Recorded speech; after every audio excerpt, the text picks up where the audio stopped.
For today's video mga kamoma, paliliguan na naman natin si Ate Diday. Dahil nga kasi dapat si Ate Diday ay magre-ready na sa kanyang kapon mga kamoma. Dalawa sila ni Ate Myong. Kung nakikita nyo ay talagang hinigpitan ko na si Ate Diday at nandyan na siya palagi sa cage or di kaya dito sa loob ng kwarto namin mga kamoma para hindi na siya makalabas. At ayan na nga, syempre kukunin ko na siya para paliguan. Tapos marami kasi ako makita sa mga balahibo ni Ate Diday. Kaya sabi ko subukan ko itong baking soda mga kamoma. Tapos lagyan ko ito ng suka at saka yung sabon sa plato. Tingnan natin kung effective ba ito sa katawan ni Ate Diday para mawala yung parang lusa-lusa mga kamoma sa kanyang mga balahibo. Nakalagay na kasi ako ng twice sa kanyang mga kamoma yung pinapatak lang sa kanyang katawan kaso parang hindi siya umepekto mga kamoma. Kaya ito, tinatry ko na yung ganito kasi ito yung advice na nakikita ko nga sa comment section. Kaya kayo kala nyo hindi ko binabasa yung mga comment nyo. Minsan hindi nga ako nakakapag-reply. Pero kapag alam ko kasi na positive para sa akin mga kamomay, ginagaya ko. Pero kapag negative para sa akin, hindi ko na ina-apply sa mga alaga ko. Kasi ako naman talaga yung nakakakilala sa kanila.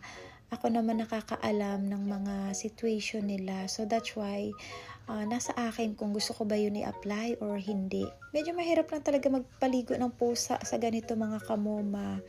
Pero usually kasi sa cage ko talaga sila pinapaliguan para hindi sila madaling makatakas. Lalo na ito si Ate Diday nakakalmot na naman ng moma. Kaya iyan, for the double check ang moma, chine-check ko talaga kung meron talagang kung namamatay na ba yung mga lusa ni Ate Diday. Hay nako. Paano ba naman hindi nagkakaganito itong mga kamoma? Lagi na lang tumatambay sa labas kasama yung mga aso. Tapos nakakahiga pa dun sa tabi ng mga aso. Talagang feeling niya kasi mga kamoma siya ay isang aso at nakalimutan niya na siya ay isang pusa. Tapos nagro-roll pa sa floor. Kaya yun naman yung mga ganito na mga imported ay very sensitive talaga sila. Kaya kung pwede dito lang talaga sila sa loob ng kwarto or sa loob ng bahay. At eto naman mga kamoma, shampoohin na natin si Ate Diday para bumango naman itong anak kong pusa na may lahing aso. Buti na lang behave siya kasi ako lang talaga mag-isa nagpaligo sa kanya wala akong katuwang. Mahirap kayo magpaligo ng pusa, no?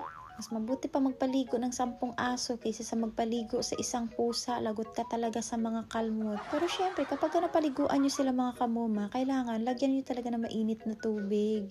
Kasi hindi pwede na puro cold water lang. Pero minsan kapag katanghaling tapat at saka mainit naman, so ginagawa ko yung tubig na lang sa hose para masanay. Pero talagang pagkaunang paligo palang hinahaluan ko na lang ng mainit na tubig. O ayan, nagwawala na talaga si Ate Diday. Luuyag sa momo. O siya ragid mag-isa. Sinubukan kong tawagan si Apa. Nilayasan ako. Nandun na naman si Apa sa kapitbahay mga kamoma. Uminom ng tanduay kasama yung kaibigan niya. Kaya hindi ko matawag-tawag kay nag-escape ng Apa ni Diday. Iba naman talaga kasi magpaligo ng pusa mga kamoma kaysa magpaligo ng aso. Ang nakakatakot kapag nagwawala talaga sila mga kamoma. Naluoy jud ka mo nang i-prepare ng imong anti-rabies diha pag sakaling makalmot ka o makagat. Uy.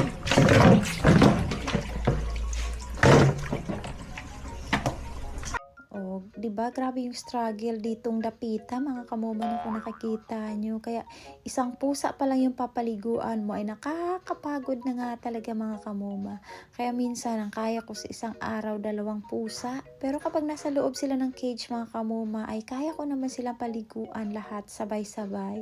Pero yun nga lang after nun, knockdown yung nagkatawang lupa ng moma nyo. At isusunod na nga natin si Myong mga kamoma. So ayan, syempre kung nakikita nyo kailangan talaga makita nyo sa video na naglagay ako ng mainit na tubig. Kasi kung hindi, dami na namang sabihin na mga ganito ganyan. Kasi hindi naman kasi lahat ang pwede yung mga kamoma ay pinapakita ko. Syempre pinuputol-putol ko. Same as usual mga kamoma, gumamit ulit ako ng baking soda. Hinaluan ko ng suka. Tapos nilagyan ko ng sabon sa plato kaya yung nagiging paksiw ang labas ni Myong. Pinaksiw na pusa. Charot. I-try lang natin pampamatay sa mga lusa-lusa. At ayan si Brownie gusto rin yata maligo. Pero I think effective naman siya mga kamoma kay namamatay sila. Pero usually si Myong wala naman po nakita sa kanya na kasi short lang naman yung hair niya mga kamuma. Kaya ayan, paliguan na natin si Tita Myong para bumango mga kamuma. Alam niyo, habang hinahawakan ko itong katawan ni Myong, sobrang lakas at saka yung muscle siguro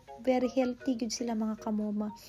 Dahil nga talaga siguro sa kinakain nila. Oy, pagpasensyahan nyo na yung tabo ko ha, kaya hindi na naman nila nahugasan. O sige lang, utusan ko lang yung kapatid ko. Kita ang hugaw sa ong tabo. Oy, focus muna kayo dito sa pagpapaligo ko kay Myong mga kamuma. Ayaw na isipyat-sipyat na inyuhang mga mata kung asa inyong mga makita. Diha, quiet lang ba?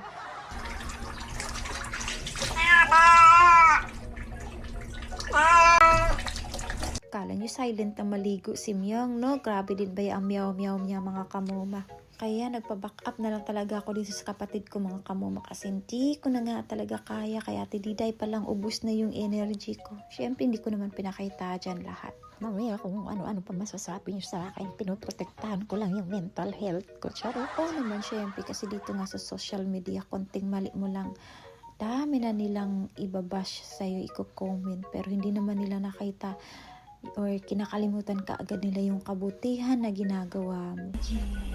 Good girl. Okay, magkapon na ikaw bukas kay para mabango ang bagong kapon, ha? Okay? Oh. Pangan natin yan. So yan, hanggang dito lang mga kamuma. Maraming salamat sa panunood.